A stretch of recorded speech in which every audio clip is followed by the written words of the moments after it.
I paid the entire mortgage. My brother gave my home office to his jobless buddy. My father told me, just work in the hallway, stop being difficult. So I quietly sold the house they all lived in rent-free. They had no idea until the new owners arrived with the police. The day I decided to destroy my family started like any other, with my brother Flynn eating my food and complaining about it. I stood in the kitchen watching him devour the lunch I'd meal prepped for work while he scrolled mindlessly through his phone. "You always buy the wrong kind of mayo," he said through a mouthful of my sandwich. "I'm Vera, and at 32, I own this house." Well, technically the reality is more complicated, because family always makes things complicated. 3 years ago I bought this place with my software developer salary and savings from my weekend consulting gigs. Dad moved in after his retirement fund dried up, and Flynn never left. "That's because I buy the light mayo for my sandwiches," which that was. He shrugged, reaching for the second half. "You can make another one." I grabbed my laptop and headed to my home office, the only space that was truly mine in this 3-bedroom house I paid for. Except when I opened the door, there was a stranger sleeping on an air mattress in the middle of my carefully organized workspace. My heart stopped. Flynn. Oh yeah. Flynn appeared behind me, still chewing. Kai needed a place to crash just for a few weeks. Kai, Flynn's best friend from college who'd been between jobs for the past 3 years. He stirred on the mattress, giving me a lazy wave. "You can work in the hallway," Flynn said as if he was doing me a favor. "There's that little table by the window." I turned to him, my voice barely controlled. "This is my office. I have meetings, client calls. I need privacy, don't be dramatic." Flynn rolled his eyes. "Kai's going through some stuff. He needs a proper room, and I need my workspace, the workspace in my house, the house I bought." "What's all this shouting about?" Dad emerged from his room looking irritated. He'd probably been watching TV all morning like usual. "Vera's being selfish about her office," Flynn said before I could speak. "Kai needs a place to stay." Dad's face hardened. "Really, Vera? After everything this family's been through, right? Like me working 60-hour weeks to keep us afloat. Like me covering Dad's medical insurance. Like me paying for Flynn's car repairs last month." "I have meetings," I repeated, hating how small my voice sounded. "Client calls, I can't work from the hallway." "Sure you can," Dad snapped. "Stop being difficult. Family helps family." "Kai isn't family. He's like a brother to Flynn," Dad said, "and you're being ridiculous. Just grab your laptop and work somewhere else. You're good at adapting, you always have been." I looked at my father, really looked at him, the man who hadn't hugged me since Mom died, who never once said he was proud of me, who watched me work myself to exhaustion while telling Flynn to find his passion. "Fine," I said quietly, "I'll work in the hallway." They both smiled, satisfied. Problem solved. Difficult daughter managed. I walked to the hallway table, a wobbly IKEA piece I'd assembled myself, and opened my laptop. Behind me, I heard Flynn and Dad discussing what to order for dinner. On my card, naturally, my fingers hovered over the keyboard.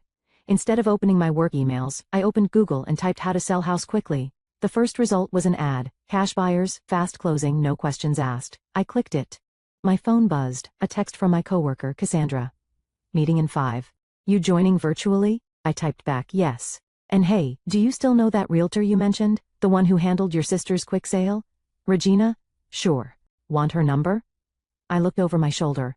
Flynn was back in my office, my former office, helping Kai set up a gaming console. Dad had returned to his TV shows. Neither spared me a glance. "Yes," I replied to Cassandra. "I think it's time for a change." My hands were steady as I typed the next message, even though my heart was racing. 3 years of suppressed rage and resentment crystallized into perfect clarity.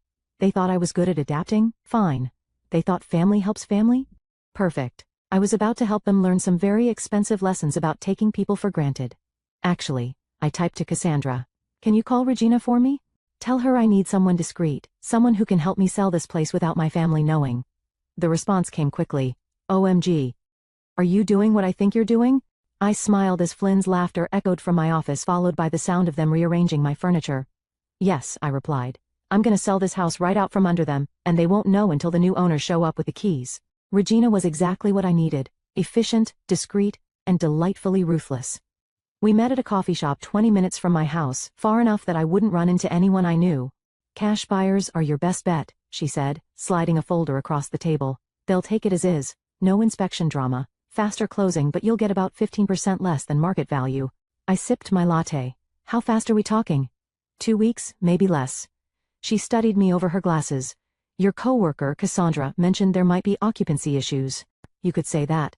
The buyers I have in mind specialize in complicated situations. They'll handle the eviction process legally with police present if needed. She paused. But you should know. Once you sign those papers, there's no going back. Your family will be legally required to leave immediately. The cafe door chimed. I glanced up to see a young couple with a baby looking happy, normal. The kind of family that probably said, "I love you," and meant it. My phone buzzed. A text from Flynn. "We need more groceries. Also, Kai finished the last of your coffee." I turned back to Regina. "Where do I sign?" The next 2 weeks were a master class in acting normal. I worked from my hallway table, took my calls outside, and pretended not to notice when Kai and Flynn turned my office into their personal gaming cave. They even hung up their stupid neon beer signs on my walls. "Your brother's friend seems settled in," Cassandra commented during our lunch break. We were sitting in our car, parked behind the office building. It had become our daily planning spot. "Oh, you have no idea," I said, scrolling through apartment listings on my phone. "Yesterday they asked me to chip in for a bigger TV for their room." "Their room?" Cassandra nearly choked on her sandwich. "Girl, please tell me you said no." I said I'd think about it. Then I called Regina and asked her to expedite the paperwork. My phone buzzed again. "Dad, this time, power bill is higher than usual. Can you handle it before the weekend?" Cassandra read the text over my shoulder and shook her head. "They really have no idea, do they?" "Nope." I opened my banking app and scheduled the payment. One of the last bills I'd ever pay for that house. They think I'm their personal ATM with an endless supply of patience. That evening, I came home to find Kai and Flynn sprawled on the living room couch surrounded by empty pizza boxes, my pizza boxes from my freezer. "Hey sis," Flynn called out. "We're thinking of having some people over this weekend. You cool with that?" I stepped over their mess. "Sure, whatever you want, see?" Flynn turned to Kai. "Told you she's chill when she's not being weird about her office." I smiled and headed to the hallway table. My laptop was open to Regina's email, buyer signed, closing in 3 days. Final walkthrough tomorrow while occupants are home. Remember to act surprised. Right on cue, the doorbell rang. "I'll get it," I called out, my heart racing. Probably just a delivery. Regina stood there with a clipboard, looking professional and stern. "Good evening. I'm from Metropolitan Reality. We're doing a standard neighborhood assessment. May I come in?" Flynn and Kai didn't even look up from their game. Dad was napping in his room. I led Regina through the house, watching her take notes and photos. "Perfect," she whispered when we reached the kitchen. "Buyers will be pleased." "You're sure about this?" I glanced at the living room where Flynn was explaining to Kai how I'd probably buy them that TV if they played their cards right. "Absolutely sure." Later that night my phone lit up with a final text from Regina. "Papers ready. Closing on Friday. Police will accompany new owners at 2 p.m. Suggest you be elsewhere." I looked around my hallway workspace at the house I'd bought with such hope, at the family that had taken everything and called me selfish for wanting just one room to myself. "Confirmed," I typed back. "I'll be gone by noon." Another text came through from Flynn. "Hey, can you grab more pizza on your way home tomorrow? The good kind this time?" I stared at his message for a long moment, then typed, "Sure, whatever you want. 3 more days." Just 3 more days and they'd learn what happens when you push someone too far. I closed my laptop and headed to my room. The smallest bedroom, because Flynn had claimed the master bedroom needed his gaming setup. As I passed my old office, I heard Kai and Flynn laughing about something. "Don't worry," I whispered to myself. "Laugh while you can." Friday's forecast calls for a major reality check. The storage unit I rented was small, but it was mine. No freeloading brothers, no entitled friends, no disapproving fathers. Just clean, empty space waiting to be filled with the pieces of my life I wanted to keep. I started with photos of Mom. Those were non-negotiable. She died when I was 15, and sometimes I wondered if that's when everything started falling apart. Dad checked out emotionally. Flynn became the golden child who could do no wrong, and I became the responsible one. "What are you doing?" Flynn's voice made me jump. I quickly shoved the photo album under some papers. "Just organizing," I said, gesturing to the stack of work documents I'd prepared as cover. "Spring cleaning." He leaned against the hallway wall watching me work. "Remember when Mom used to make us clean our rooms every Sunday?" "Yeah," I said quietly. "I remember." "You're a lot like her sometimes," he said. And for a moment, I saw a flash of my little brother. The one who used to follow me around, who'd crawl into my bed during thunderstorms. Then he ruined it, always nagging about cleaning and stuff. I forced a smile. "Someone has to." "Speaking of cleaning," he continued, "Kai and I were thinking of repainting the office. You don't mind, right, since you're not using it anymore anyway?" My office. The one I'd painted myself in soft blues and grays, the one with the perfect morning light. "Sure," I said, "whatever you want." He grinned and disappeared back into my former sanctuary. I heard Kai's voice. "Told you she wouldn't care." I waited until they were absorbed in their game before slipping out to my car, driving to the storage unit with another box of essentials. Each trip felt like releasing a breath I'd been holding for years. That evening, Dad cornered me in the kitchen. The dishwasher's making that noise again. I'll call someone, I said automatically, reaching for my phone. Good. Oh, and Flynn mentioned you're okay with them repainting upstairs? I nodded, not trusting myself to speak. That's mature of you, he said, and for a second, I thought he might actually praise me. You're finally learning to share, your mother would be proud. The mention of Mom hit like a slap.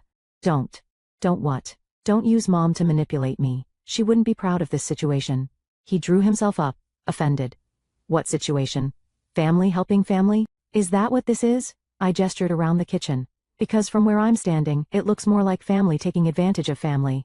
Oh, here we go again. He threw up his hands. Poor Vera, always the victim. You know, your brother and I were just saying the other day, you'd never survive without us. Who else would put up with your constant complaining? I heard laughter from upstairs, Flynn and Kai, probably planning what color to paint over my carefully chosen walls. Dad was still talking, something about gratitude and family obligations, but I'd stopped listening. My phone buzzed. A text from Regina. Paperwork processed, keys cut, everything on schedule for Friday. You're not even listening, Dad snapped. This is exactly your problem. You think you're better than us just because you pay a few bills. A few bills, like the mortgage, the utilities, the groceries, the repairs, their car payments, their phone plans, their lives. You're right, I said softly, I'm sorry. He blinked, thrown off by my easy agreement. Well, good. Then you'll stop this nonsense about the office? Of course. I smiled. They can paint it whatever color they want. Later, after everyone had gone to bed, I sat at my hallway table and opened my laptop. The email from my new landlord confirmed everything was ready. A small but sunny apartment near the coast, first month's rent paid, keys waiting. I pulled out Mom's old diary, the one thing I'd never let them near. The last entry, written just before she got sick, jumped out at me. Sometimes love means knowing when to walk away. My phone lit up with a group text from Flynn. Family meeting tomorrow night? Kai has some ideas for improving the house. Dad replied immediately, excellent. Vera can take notes and handle the expenses. I didn't respond. Instead, I opened my calendar and created an event for Friday at 2 p.m. Freedom. 3 more days of nodding and smiling, 3 more days of whatever you want. 3 more days until they learned that sometimes family doesn't help family. Sometimes family teaches family a lesson they'll never forget. I closed Mom's diary and whispered to the empty hallway. I hope you understand, Mom. Sometimes love means choosing yourself. The credit card notification popped up on my phone during a work meeting. $847 at GameStop. I hadn't been to GameStop in years. Everything okay? Cassandra whispered as I stared at my screen. We were sitting in the conference room supposedly listening to quarterly projections. I showed her my phone. Her eyes widened. Oh hell no.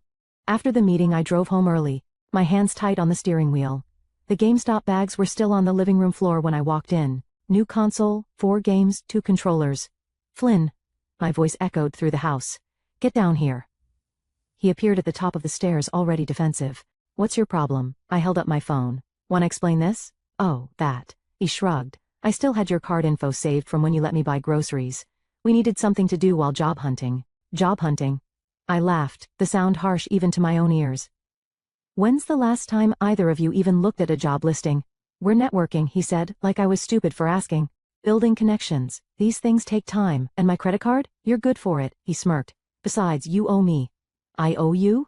The room felt suddenly too small. For what exactly? For always being such a control freak. For making me feel bad about staying here. For I bought this house, my voice cracked, I pay for everything. Here we go again. Dad's voice came from behind me, he must have heard the shouting. Vera, why are you always trying to start fights? I turned to face him. Did you know about this? About Flynn using my credit card? Well, he needed no. I cut him off. He didn't need anything. And you know what?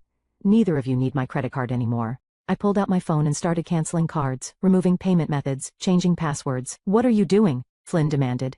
Adapting, I said, remembering their words from days ago. I'm good at that. Remember? You can't just cut us off. Flynn's face was red now. We're family. Family doesn't steal, I said quietly. Family doesn't take advantage. Oh, grow up, Dad snapped. This is why you'll always be alone, Vera. You're too rigid, too selfish. Your mother would be. Don't. I held up my hand. Don't you dare bring Mom into this. I'll bring her into whatever I want. I'm your father. You're a liege, I said, the words falling like stones. Both of you are. Flynn stormed down the stairs. You know what? Keep your precious money. We don't need you. Right, Dad? Dad nodded, his face hard. She'll come crawling back when she realizes she has no one else. I looked at them both, my family, my blood, and felt nothing but cold certainty. You're right, I said softly. I don't have anyone else. But after Friday, I won't have you either. What's that supposed to mean? Flynn demanded. I smiled, thinking of the signed papers in my bag, of the keys being cut, of the police escort scheduled for Friday afternoon. Nothing, I said. Just thinking out loud. I walked past them to my room, locked the door and pulled out my phone. It's done. I texted Cassandra. Cards cancelled. No going back now. You okay? She replied immediately. I looked around my small bedroom, at the boxes I'd quietly been packing, at the life I was systematically dismantling. No, I typed back, but I will be. That night, I heard them in the kitchen, their voices carrying through the vents. She's bluffing, Flynn was saying. Where would she even go? Nowhere, Dad replied confidently. She needs us more than we need her, always has. I pulled out the last photo I had of all of us together, taken the day I got the keys to this house. We were smiling. Dad's arm around my shoulders, Flynn giving a thumbs up. I'd been so proud.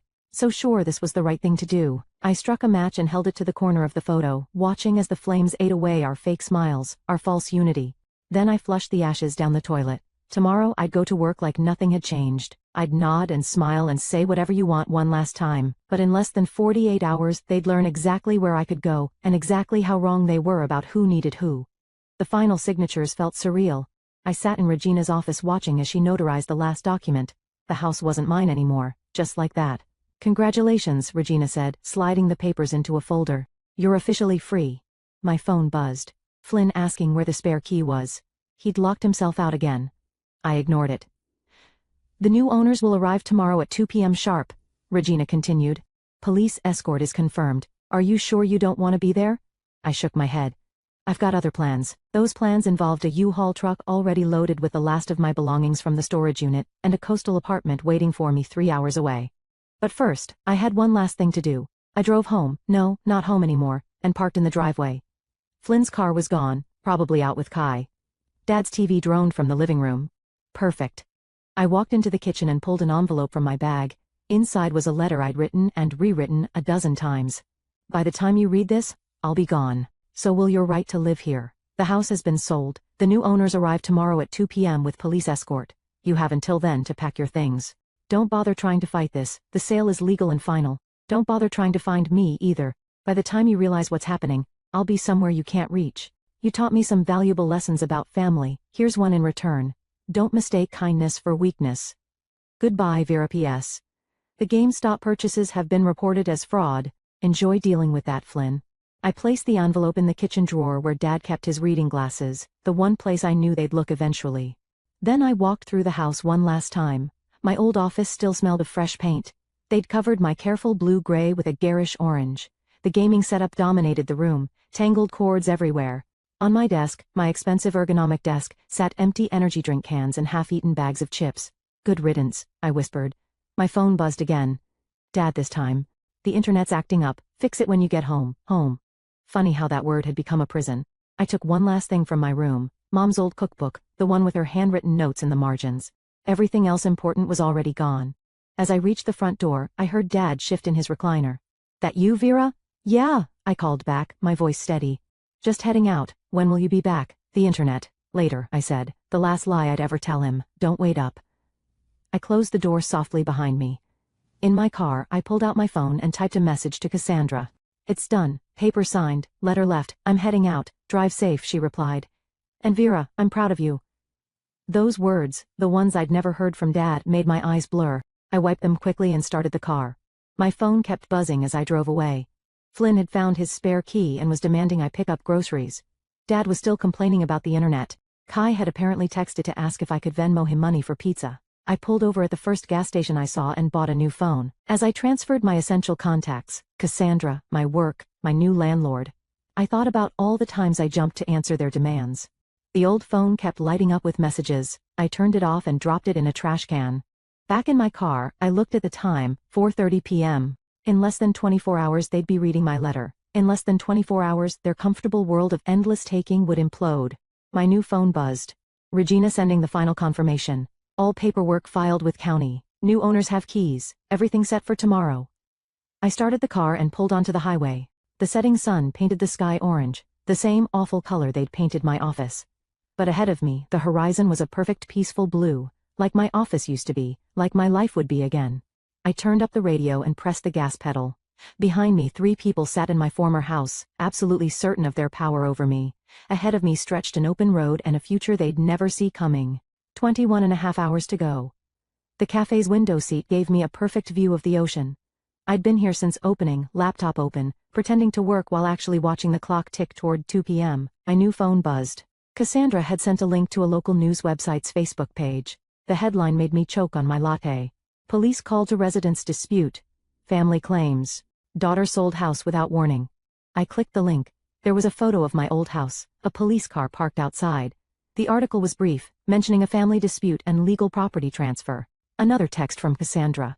Girl, it's blowing up. Your brother's posting everywhere looking for you. I opened Facebook. Flynn's status update appeared at the top of my feed. Emergency. If anyone knows where my sister Vera is, please contact me immediately. She's had some kind of mental breakdown. Below it dozens of comments. OMG, is she okay? What happened? Sending prayers. Dad had posted too. My daughter has made a terrible mistake. Please help us reach her. My phone started buzzing with messages from distant relatives and old acquaintances. I ignored them all. You okay? The barista asked, noticing my hands shaking as I set down my cup. Yeah, I smiled, just watching some family drama unfold. Want to talk about it? I glanced at my phone. 2:17 p.m. now. Actually, yes. See that news article? That's my house. Well, it was my house until noon yesterday. Her eyes widened as she read the headline. Wait, you're the daughter they're talking about? The one and only. I showed her Flynn's Facebook post. They're making it sound like I had a breakdown. What they're not mentioning is how they took over my home office, stole my credit cards, and treated me like their personal bank for years. So you just sold the house out from under them legally with proper paperwork and everything. I refreshed the news page. New comments were pouring in. Just spoke to Flynn. He and their dad are being forced out by the new owners. This is insane. Where will they go? How could she do this to her own family? The barista let out a low whistle. That's some professional-level revenge. My phone buzzed again, a voicemail from Dad. Against my better judgment, I played it. Vera, honey, please. I know we've had our differences, but the police are here. There are strangers in our home with paperwork. Your brother is crying. How could you do this to us? We're your family. We're all you have. Please come home and fix this. Please, sweetheart. We need you. My hands were shaking again, but for a different reason now. His voice, he sounded broken. For a moment, I was 15 again, watching him crumble after Mom died. Then I remembered. You'll never survive without us. I deleted the voicemail. Cassandra called. Are you watching this unfold? Flynn's friend Kai is live streaming from the front yard. I quickly found the stream. Kai was ranting into his phone camera. This is what happens when you trust crazy people. We're being kicked out. She's ruined everything. The camera panned to show Flynn sitting on the curb, head in his hands. Dad was arguing with a police officer waving papers around. The new owners stood calmly by their car waiting. I can't believe you really did it, Cassandra said. How do you feel? I watched as Flynn finally stood up, walked to his car, and started throwing his gaming equipment inside. Honestly, I feel my phone exploded with notifications. Someone had found my work email and shared it. Messages started pouring in. How dare you, your poor family. You heartless witch. But there were others too. Good for you. Wish I had your courage. They had it coming. The barista brought me another latte on the house for the entertainment. She winked. On the live stream, the police were now supervising as Dad and Flynn packed their cars. Kai was still ranting, but he'd started throwing in phrases like, I have nowhere to go, and dropping his Venmo handle. Vera? Cassandra was still waiting for my answer. How do you feel? I watched my family load their lives into their vehicles, watched them realize exactly what it meant to lose everything, watched them finally understand that actions have consequences. I feel free, I said, and was surprised to find I meant it. I finally feel free. Your story has gone viral, Cassandra announced, barging into my temporary apartment with her phone held high. You're trending on Twitter as Shark House Revenge. It had been a week since the sale. I'd taken emergency vacation days from work, hiding out in my short-term rental while the internet exploded with opinions about my life. Look at this TikTok, Cassandra continued, playing a video where a young woman recreated my story with dramatic captions. 5 million views. Great, I muttered. I'm a social media sensation. My phone rang. Another unknown number. I've been getting calls from news outlets all week, wanting my side of the story. I declined the call. Oh my God. Cassandra gasped, scrolling. Flynn just posted a GoFundMe. Homeless due to sister's mental breakdown. Please help our family recover. I grabbed her phone. The campaign already had $3,000 in donations. The description painted me as an unstable person who'd betrayed her loving, supportive family. Loving and supportive, I laughed. That's rich coming from someone who stole my credit card. My laptop pinged with a new email. A recruiter for a tech company in a quiet coastal town 3 hours away. I'd applied months ago, almost forgotten about it. We were impressed with your portfolio, the email read. Would you be interested in a remote interview this week? Before I could respond, my phone buzzed with a text from an aunt I hadn't spoken to in years. Your father is devastated. He's staying with your uncle. How could you be so cruel? I blocked her number and opened Facebook. My timeline was flooded with relatives taking sides. She worked herself to death for them. Family doesn't do this to family. They had it coming. She's clearly unstable. Your cousin Maria posted security footage, Cassandra said, showing me another video. It was from the day of the eviction. Flynn and Dad being escorted out by police while Kai screamed about injustice. They're staying with Aunt Susan, I said, having heard through the grapevine. She's always enabled Flynn anyway. And Kai? Apparently he's sleeping on someone's couch. He started a job search hashtag. Hire Kai, it's not going well. My phone buzzed again. A voicemail from Dad. His 5th today. I played it on speaker. Sweetheart, please, we've learned our lesson. Whatever we did to upset you, we're sorry. This isn't you. You're not vindictive like this. Come home. We can fix this. Cassandra snorted. Now they want to fix things? I deleted the voicemail and opened my email to respond to the recruiter. As I typed, another notification popped up. Someone had shared my story on Reddit's pro-revenge forum. The comments were overwhelming. Queen behavior. They fucked around and found out. Best revenge story ever. This is what happens when you push someone too far. You're famous. Cassandra grinned. I'm infamous, I corrected her. There's a difference. My laptop pinged again. An email from Flynn, his first direct contact. Hope you're happy. Dad's a mess. Aunt Susan's spare room is tiny. Kai had to sell his gaming setup. All because you couldn't handle sharing your precious house. You always were selfish. Don't bother coming to any family events anymore. You're dead to us. I forwarded the email to Cassandra without comment. Wow, she said after reading it. Still your fault somehow. Amazing. The best part? I pulled up another email. Remember those fraudulent GameStop charges the credit card company investigated? Flynn's being charged with credit card theft. Holy shit, yeah. Turns out karma's not done with them yet. My phone lit up with one final voicemail. Dad again. His voice was different this time. Harder. I recorded a video for you, a proper response to what you've done. Everyone will see who you really are, the daughter who abandoned her family, who threw away everything her mother built. You'll regret this, Vera. You'll die alone. I set the phone down, hands shaking slightly. Hey, Cassandra said softly, you okay? I looked around the temporary apartment, at my boxes packed for the coast, at the laptop with the recruiter's email, at the new life waiting to begin. You know what? I picked up my phone and blocked Dad's number. I am okay. For the first time in years, I'm actually okay. Good. Cassandra smiled. Because there's another TikTok about you, and this one's set to Fighter by Christina Aguilera. I laughed, really laughed, for the first time since the sale. Show me. As we watched the video, my email notification chimed. The recruiter wanted to interview tomorrow. Sometimes karma works in mysterious ways. Sometimes it works through viral videos and credit card fraud investigations. And sometimes it works through a quiet job offer in a coastal town, far away from the chaos you've left behind. The coastal breeze carried the scent of salt to new beginnings as I set up my home office. Floor-to-ceiling windows overlook the ocean. No gaming consoles or entitled brothers in sight. My phone buzzed. Cassandra sending another social media update. Dad's response video had finally dropped, but it wasn't having the effect he'd hoped. Have you watched it? She texted. No need, I replied. The comments tell me everything. They did. His attempt to paint me as an ungrateful daughter had backfired spectacularly, when he accidentally revealed more about their behavior than he'd intended. We gave her everything, he'd apparently ranted. She had a whole hallway to work in.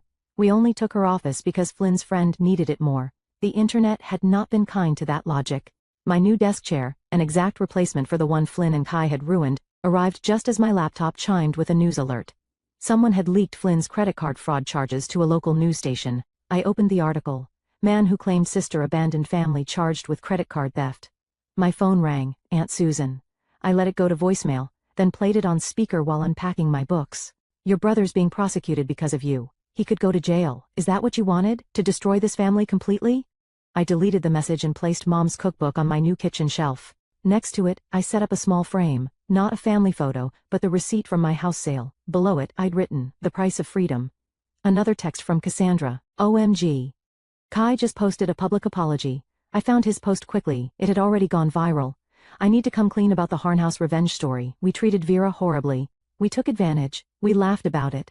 The gaming setup, the office, the credit cards. We thought it was funny to push her limits. We never thought she'd fight back. I'm homeless and jobless now, but I earned this. Vera, if you're reading this, I'm sorry. We all should be.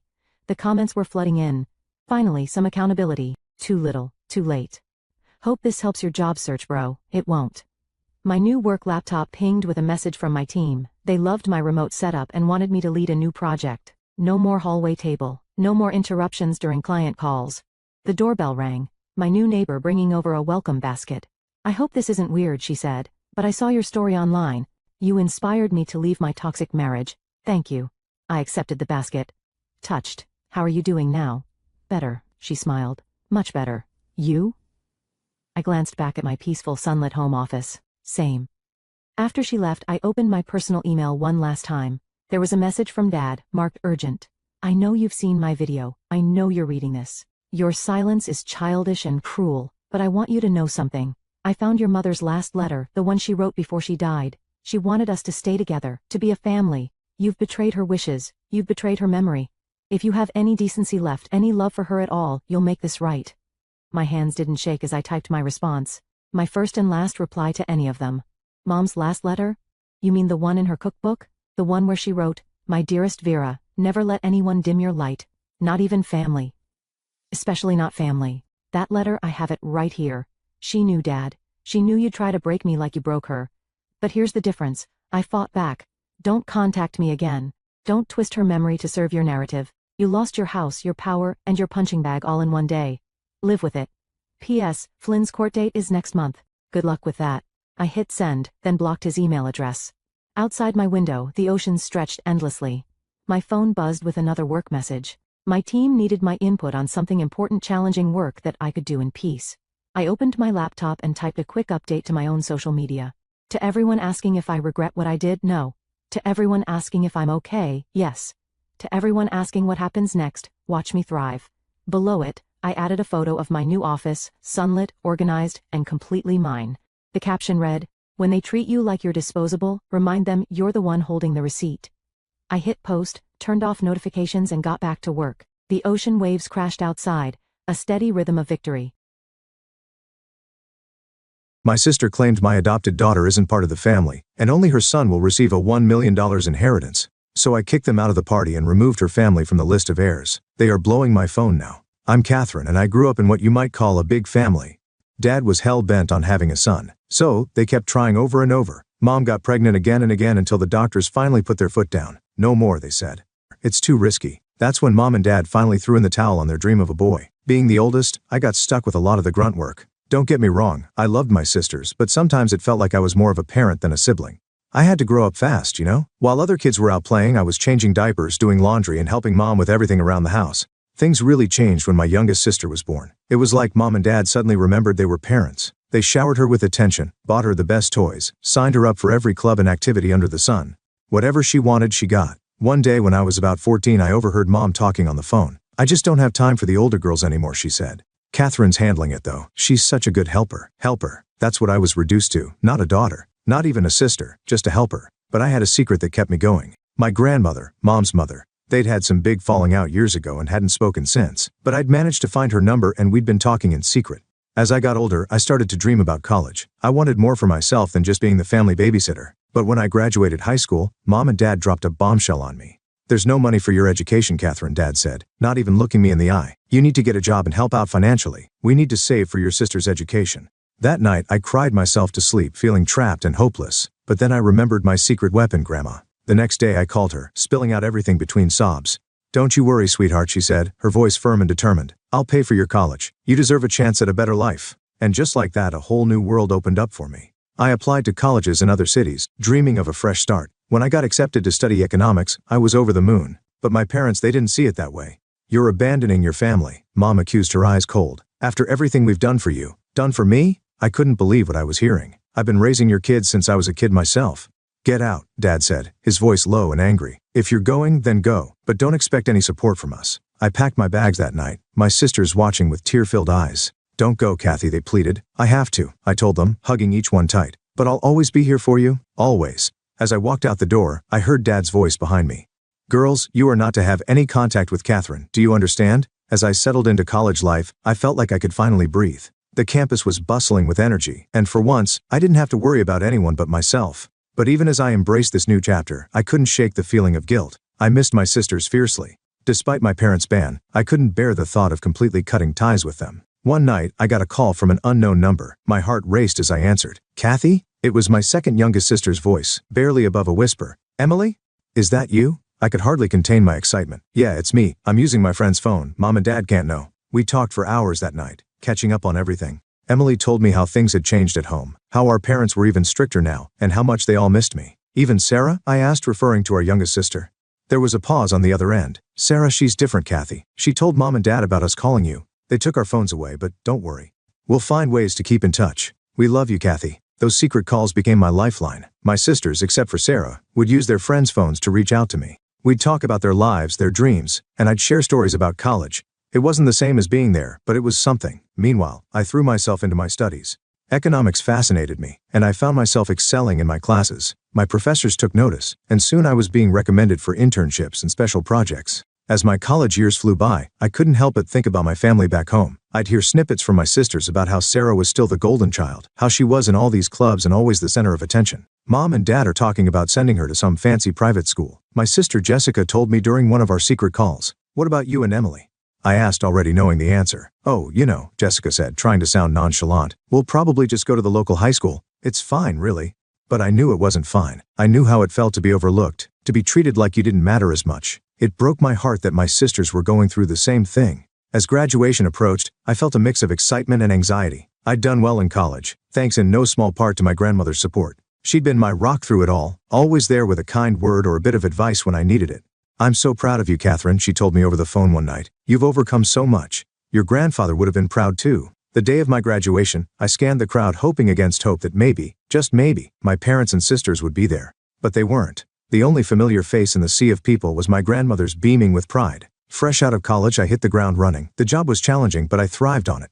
Months flew by and I settled into a routine. Work, gym, home, repeat. It wasn't exciting, but it was mine. I was building my own life on my own terms. Then came the company's annual corporate party. I almost didn't go. Large gatherings still made me a bit uncomfortable, but my colleague Jen insisted. "Come on, Catherine," she pleaded. "It'll be fun. Plus, I heard some bigwigs from our partner companies will be there." Great networking opportunity. The party was in full swing when I arrived. Soft jazz played in the background as people mingled, drinks in hand. I was about to make a beeline for the punch bowl when I quite literally bumped into someone. "Oh, I'm so sorry," I stammered, looking up to see a pair of kind brown eyes. "No harm done," the man said with a warm smile. "I'm Michael, by the way. I don't think we've met." "Catherine," I replied, shaking his hand. "I'm from the economics department." We got to talking, and I learned that Michael was an executive from one of our partner companies. He was smart, funny, and easy to talk to. Before I knew it, hours had passed. As the party wound down, Michael asked for my number. "I'd love to continue this conversation over coffee sometime," he said. I hesitated for a moment, then thought, why not? I'd spent so much of my life taking care of others. Maybe it was time to let someone take care of me for a change. Our first date turned into a second, then a third. Before I knew it, we were officially a couple. Michael was everything I'd never known I wanted: kind, supportive, and he actually listened when I talked. A year later, he proposed to me. As we started planning the wedding, I faced a dilemma. Should I invite my family? Despite everything, they were still my parents, my sisters. After much thought, I sent the invitations. To my parents, to all my sisters, even Sarah. I also sent one to my grandmother, the one person who had always been there for me. Weeks passed and I heard nothing from my parents or sisters. Then one day, I got a call from Emily. "Kathy," she said, her voice trembling, "we got your invitation. Mom and Dad, they won't let us come. They won't even let us send you a card. I'm so sorry." The day of the wedding arrived. As I stood in front of the mirror in my white dress, I felt a mix of joy and sadness. My grandmother walked in, her eyes shining with tears. "Oh, Catherine," she said, hugging me tight. "You look beautiful. I'm so proud of you." As I walked down the aisle towards Michael, I saw the faces of our friends, his family, and my grandmother. My family wasn't there, but I realized something important. Family isn't always about blood. It's about love, support, and acceptance. The years after our wedding flew by in a whirlwind of love, laughter, and shared dreams. Michael and I settled into our life together, both of us continuing to work and build our careers. We traveled, we explored new hobbies together, and we talked endlessly about our future. And then we decided to start trying for our baby. Months passed, then a year, then two. Nothing happened. We went through all the tests, tried every recommendation, but still no baby. It was heartbreaking. The next few years were a roller coaster of hope and disappointment. We went through treatment after treatment, each failure hitting us harder than the last. One day, after another failed round of IVF, I broke down. Maybe we're not meant to be parents. I sobbed into Michael's chest. He held me tight, stroking my hair. "Hey, look at me," he said gently. "We're going to be parents. Maybe not in the way we originally thought, but we will be. What do you think about adoption?" "A child is a child, Catherine." All they need is love, and we've got plenty of that. His words warmed my heart, and I felt a glimmer of hope. Okay, I said, wiping my tears. Let's do it. Let's adopt. The adoption process was long and often frustrating. There were so many forms to fill out, interviews to go through, home studies to pass, but we persevered, driven by our desire to give a child a loving home. Finally, after what felt like an eternity, we got the call. The day we met Lily was one I'll never forget. She was tiny with big brown eyes and skin darker than ours.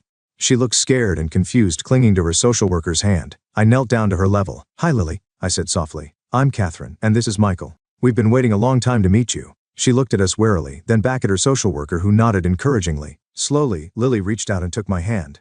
In that moment, I fell in love. This was our daughter. I didn't care that she didn't look like us or share our DNA. She was ours and we were hers. When Lily was about 5, we sat her down and explained in simple terms how she came to be our daughter. We showed her pictures from the day we met her, told her how much we'd wanted her, how we'd fallen in love with her the moment we saw her. Lily listened intently. Her brow furrowed in concentration. When we finished, she was quiet for a moment. "So, you picked me?" she asked finally. I smiled, tears in my eyes. "Yes, sweetheart. Out of all the children in the world, we picked you, and we'd pick you again every single time." She beamed at us, then threw her arms around us both. "I love you, Mommy and Daddy," she said. As I held my daughter close, I thought about my own childhood. The pain, the neglect, the feeling of never being good enough. I vowed then and there that Lily would never feel that way. She would always know how loved and wanted she was. Life has a funny way of bringing you full circle. One day, Michael said his company had opened a branch in my hometown, and he will become the head of this branch. The move was chaotic, as moves tend to be. But as we settled into our new home, I couldn't shake the feeling that I needed to reach out to my sisters. My parents had passed away a few years back. I hadn't gone to the funeral. But my sisters, maybe it was time to mend those fences. I reached out to Jessica and Emily first. They were cautious at first, but eager to reconnect. We met for coffee, and it was like no time had passed at all. They cooed over pictures of Lily, told me about their own families, their kids. "We've missed you so much, Kathy," Emily said, squeezing my hand. "We're so glad you're back." For a while, everything was perfect. We started having family gatherings, holiday celebrations. Lily was thrilled to have cousins to play with, and I loved seeing her surrounded by family. But then there was Sarah, our youngest sister. From the moment we reconnected, I could tell she hadn't changed much. She was still the spoiled, entitled girl she'd always been, now grown into a woman who thought the world revolved around her and her family. At our first big family gathering, Sarah showed up with her husband and their son Tommy. From the moment they arrived, it was clear that Sarah saw this as a competition rather than a reunion. "Tommy, show your aunties how well you can sing," she'd say, pushing her son forward. "He's taking lessons, you know. The teacher says he's a prodigy." As the party went on, I noticed Lily hanging back, looking uncomfortable. She approached Tommy, holding out a piece of candy. "Want to share?" she asked shyly. Before Tommy could respond, Sarah swooped in. "Tommy, don't take that," she screeched. "Throw it away. Her hands are dirty." I was across the room in an instant. "Sarah, what are you talking about? Lily's hands are clean." But Sarah just glared at me, then at Lily. "Well, you never know with her kind," she said, her voice dripping with disdain. "Come on, Tommy, let's go play with your real cousins." I stood there shocked and hurt. Did she really just say that about my daughter? From that moment on, things were tense. Sarah made it clear at every gathering that she didn't consider Lily part of the family. She'd loudly proclaimed that Tommy couldn't play with Lily because who knows what diseases she might have, or we don't know her genetic background. Each time I'd confront her, defend my daughter, but the damage was being done. I could see Lily withdrawing, becoming quieter at these family events. One day, I made a decision. I wouldn't force Lily to attend these gatherings anymore. I started declining invitations, making excuses. Jessica and Emily understood, even though they were disappointed. As the dust settled from our move and the family drama that ensued, I found solace in my visits to Grandma. She had been my rock through everything, and now, in her twilight years, I wanted to be there for her as much as she had been for me. Every weekend, Lily and I would make the short drive to Grandma's house. She would be waiting on the porch, her face lighting up as soon as she saw us. "There's my girls," she'd call out, arms outstretched. Lily would race up the steps, throwing herself into Grandma's embrace. "Grandma, I missed you." Watching them together always warmed my heart. Grandma doted on Lily, showering her with love and attention. She never once treated Lily differently because she was adopted. To Grandma, Lily was family, plain and simple. As the months passed, Grandma's health began to decline. Our visits became less about long talks and more about quiet companionship. Lily would read to her, or show her drawings she'd made. Even in her weakened state, Grandma's love for us shone through. The day Grandma passed was one of the hardest of my life. We'd been there with her at the end, holding her hand as she slipped away peacefully. Lily, wise beyond her years, had climbed onto the bed and curled up next to her great-grandmother. "It's okay, Grandma," she'd whispered. "You can rest now. We love you." In the days that followed, as we dealt with our grief and the logistics that come with losing a loved one, we received some unexpected news. Grandma's lawyer called asking us to come to his office. "Your grandmother left a will," he explained when we arrived. "And, well, you might want to sit down for this." What he told us next left me speechless. Grandma had left everything to me and Lily. The house, several cars, and over $1 million. Your grandfather was quite successful, the lawyer explained. And your grandmother was an astute investor. She had intended to leave it all to your mother despite their estrangement. But when your mother passed, I nodded, understanding. Grandma had changed her will, leaving everything to us. When word got out about the inheritance, my phone started ringing off the hook. Jessica and Emily called to congratulate me, saying I deserved it. But then came the call I'd been dreading. Sarah. Catherine, she said, her voice sickly sweet. I heard about Grandma's will. So, when are you sharing the inheritance with the rest of us? I felt a flash of anger. After everything she'd said and done, how dare she? I'm not, I said firmly. The inheritance is for me and Lily. That's what Grandma wanted. But that's not fair, Sarah screeched. I'm family too, I deserve. I cut her off. No, Sarah, you don't. Goodbye. And I hung up. As I put down the phone, I felt a weight lift off my shoulders. For so long I tried to please everyone, to be the perfect daughter and sister, but now I realized it was time to put my own family first. It was Jessica's birthday, and despite my reservations, I decided it was time to make an appearance at a family gathering. When we arrived, the party was in full swing. Jessica's backyard was filled with laughter and chatter. Kids ran around playing tag while adults mingled, drinks in hand. For a moment it felt like old times. Jessica embraced me warmly. I'm so glad you came, Kathy, she whispered. I could see the genuine happiness in her eyes. For the first hour or so, everything was fine. Lily joined her cousins on the lawn, their laughter floating across the yard. I relaxed a bit, thinking maybe this wasn't such a bad idea after all. But then I saw Sarah. She was moving from child to child, whispering in their ears. I couldn't hear what she was saying, but I saw the way the kids' eyes widened, the way they glanced at Lily. Suddenly, Lily was standing alone. The other children had moved away, forming their own group, pointedly excluding her. I watched as my daughter's face crumpled in confusion and hurt. Before I could react, Lily ran to me, tears streaming down her face. Mommy, she sobbed. They don't want to play with me anymore. They said I'm sick and not really family. Rage boiled up inside me. I hugged Lily close, then marched over to Sarah, who was watching the scene with a smug smile. What the hell do you think you're doing? I demanded, my voice low and dangerous. Sarah's smile didn't falter. Oh, calm down, Catherine. I'm just telling the children the truth. They deserve to know about her condition. Condition? I spat. The only person with a condition here is you, Sarah. Your behavior is disgusting. By now we'd drawn a crowd. The other adults were watching, wide-eyed, as the confrontation unfolded. Sarah's face twisted into an ugly sneer. My behavior? That's rich coming from you, Catherine. You who shamelessly took Grandma's money, robbing the rest of us of our rightful inheritance. And for what? To give money to that girl who isn't even really part of this family? Gasps echoed around us. How dare you? I see that Lily is my daughter. She is as much a part of this family as anyone else. Sarah laughed. A cruel mocking sound. Family? She's not even related to us. She's just some random kid you picked up. Probably born to drug addicts or criminals. She has no right to our family's legacy. I was shaking with fury now. You don't know anything about Lily or her birth parents. And it doesn't matter. She is my daughter and I love her more than anything in this world. Love? Sarah smeared. Is that what you call it when you use a child to steal from your own family? Face it, Catherine. You're nothing but a thief using that girl to get Grandma's money. Well, we won't stand for it anymore. It's time you shared what rightfully belongs to all of us. I was about to respond when Jessica stepped forward, her face set in determination. That's enough, Sarah, she said firmly. You have no right to speak to Catherine like that, or to treat Lily this way. Sarah's eyes widened in shock. What, you're taking her side? Emily joined Jessica, standing beside me. We both are. Catherine has always been there for us, even when our own parents weren't. She raised us, Sarah. She deserves every penny of that inheritance. I felt a lump foam in my throat, touched by my sister's support. Sarah's face contorted with rage. You traitors. How dare you? You're betraying the memory of our parents, Emily scoffed. Our parents? The same parents who neglected us and showered you with attention?